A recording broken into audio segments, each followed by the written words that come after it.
Heren, we hebben in de uitzending het niet meer gehad over het Nederlands elftal. Ze zijn vandaag bij elkaar gekomen in Zeist, hè, met Mark Vlekken.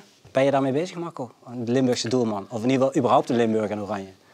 Nee, als ik het meekijk vind ik het hartstikke leuk, zoals Mark Vlekken ook, dat hij weer terug is in Oranje. Hè, omdat hij niet mee is gegaan naar het WK.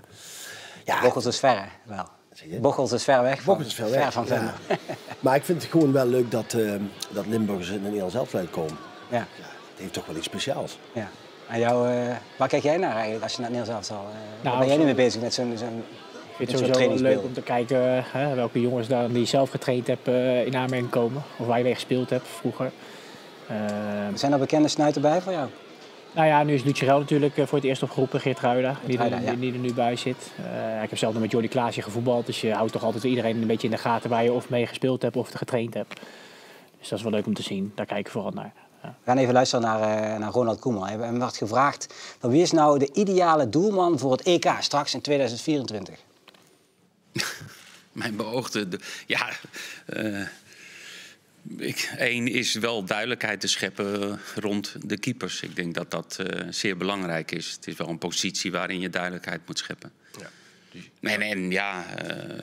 Noppert, Bijlo waren natuurlijk absoluut in beeld. Zeker Noppert, gezien zijn WK. Maar is geblesseerd, dus dan schakel je door. En dus dan kiezen we voor iemand anders. Ja, Vlekken wordt niet genoemd. De andere doelmannen die daar zijn worden ook niet genoemd. Wat hoor jij hier doorheen eigenlijk? Hoor jij iets wat ik niet hoor? Of, het is natuurlijk veel ver weg, hè? Hij heeft heel veel Noppert. Ja, ik denk dat hij gewoon, voor zover ze dat kunnen, natuurlijk de tijd neemt gewoon om te kijken wat straks de beste keeper is. En dat hij iedereen daarin weer zijn kansen gaat geven. En nu zijn de keepers die nu opgeroepen zijn, kunnen het laten zien. En ik denk als Bijlo en Noppert straks fit zijn, dat die ook een keer een uitnodiging krijgen. Zodat hij ze allemaal van dichtbij kan meemaken. En dan uiteindelijk de keuze gaat maken wie die mee gaat nemen. Ja. Ik denk dat Patrick Lodewijk een hele belangrijke stem in heeft. Ja, zeker. Als trainer. Ja, zeker. Vertrouweling. En daar zal hij heel erg goed naar luisteren, denk ik. Ja, nou, dat is de vraag. We hopen het nog alsnog op een Limburgse afvaardiging, natuurlijk, in Oranje. Zonder Frenkie de Jong? Jammer?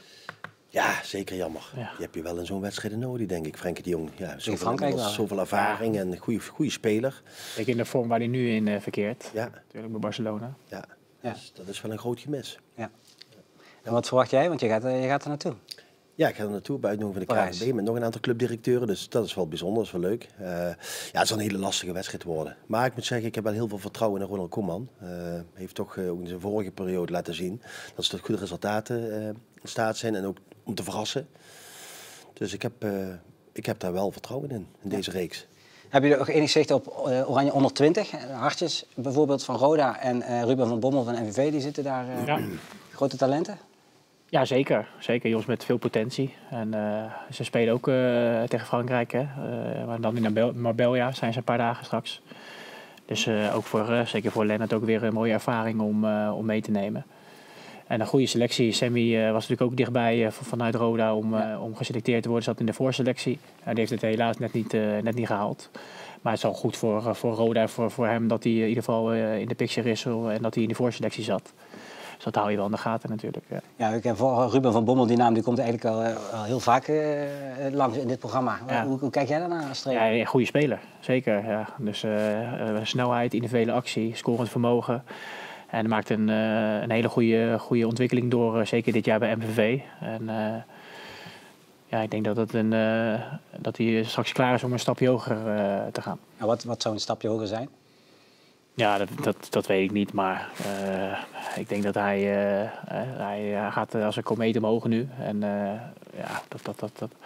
dat moet blijken waar straks zijn volgstap zou zijn. Ik denk dat het belangrijk is voor hem dat hij in ieder geval een club kiest.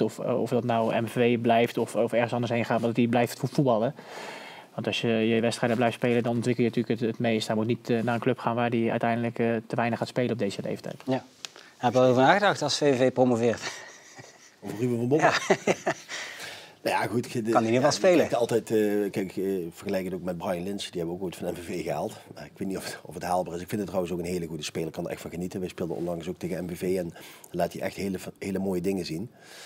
Dus in hem schuilt wel een grote speler. Maar goed, hij heeft nog heel wat stappen te zetten. Maar ik kan wel van hem genieten. Dus ik ben ook heel benieuwd waar hij terecht komt. Maar in dat licht, je hebt net in het Limburgs elftal Vito van Krooijen weer terug erin gezet. Die heb je als jonge jongen zien groeien.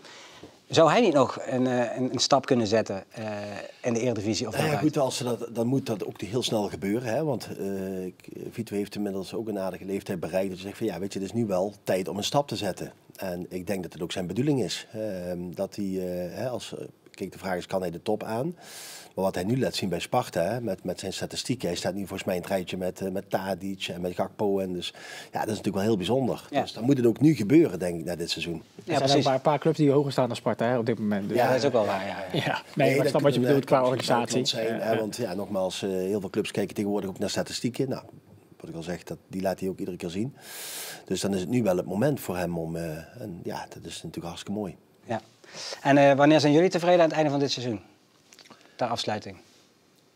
Nou ja, goed, als we tot het laatste hebben kunnen meedoen. En dan zien we wel wat schipstrand. Maar tot het laatste zijn blijven strijden voor het hoogst haalbaar. En dat moet in de eerste plaats play-offs zijn. En dan zien we wel. Ja. Dus, en dan denk ik dat we echt al, ook dit seizoen, ten opzichte van vorig seizoen, we hebben nu al 4 punten meer dan vorig seizoen aan het einde van de rit. Ja, dat we tot mooie dingen in staat zijn. Oké. En jij bent, ongeacht het resultaat, jij blijft wel voorlopig gewoon de directeur van VVV, hè? Zeker, ja, omdat ik met hele andere zaken bezig ben dan voetbal. Dat heb ik juist uitgelegd. Ja. Maar daar hebben we ook andere mensen voor. En ik ben heel blij dat die structuur goed staat. En dat ik me kan bezighouden met bijvoorbeeld een stadionontwikkeling. En ook een aantal andere zaken die van belang zijn bij de club. Om in ieder geval ook weer die financiële huishouding op orde te krijgen. Na corona en na degradatie.